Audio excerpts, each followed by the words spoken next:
Secangkir pengharapan untuk mengawali hari ini. Renungan pagi tanggal 6 Maret.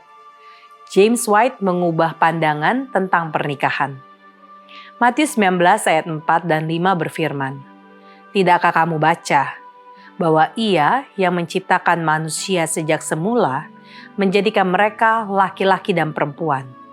Dan firman-Nya, sebab itu laki-laki akan meninggalkan ayah dan ibunya dan bersatu dengan istrinya, sehingga keduanya itu menjadi satu daging."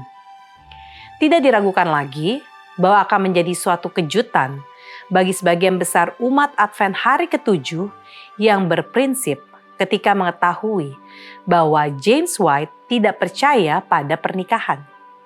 Ya, Anda tidak salah dengar. Pada tahun 1845, James menentang pernikahan. Untuk itu, ia menerbitkan tulisan di Daystar bahwa pasangan Advent yang mengumumkan pernikahan mereka telah menyangkal iman mereka.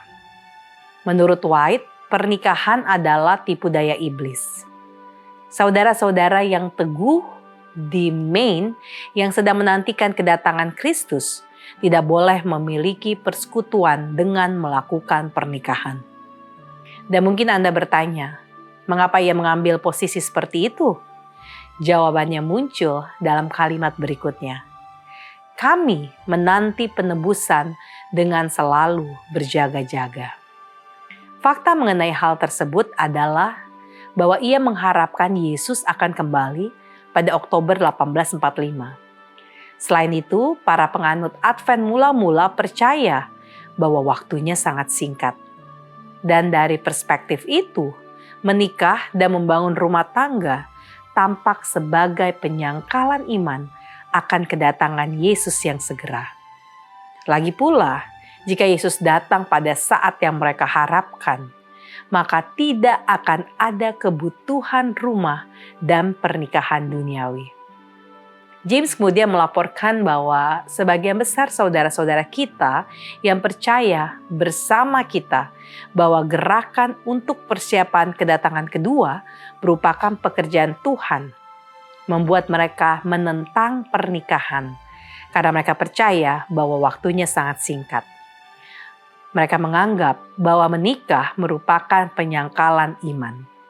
Karena langkah seperti itu tampaknya lebih memikirkan dan mengutamakan tahun-tahun kehidupan di dunia ini. Namun, waktu terus berjalan. Dan dengan itu muncul pula gerakan evaluasi ulang. Hasilnya, James dan Ellen menikah pada Agustus 1846. Alasannya karena Tuhan memiliki pekerjaan yang harus kami berdua lakukan. Dan Ia melihat bahwa kami dapat saling membantu dalam pekerjaan itu. Bagaimanapun, Ellen yang masih muda membutuhkan perlindungan hukum. Jika ia akan bepergian ke seluruh negeri untuk menyampaikan pekabarannya yang penting kepada dunia. Pelajaran yang bisa kita ambil adalah terkadang kita salah. Dan ketika kita salah, satu-satunya hal yang masuk akal untuk dilakukan adalah mengakuinya dan membuat perbaikan.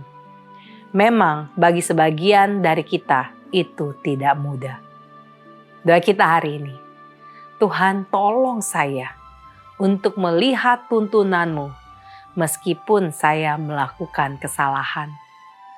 Tolonglah saya agar cukup rendah hati untuk memperbaiki diri saya sendiri saat saya berbuat salah. Amin.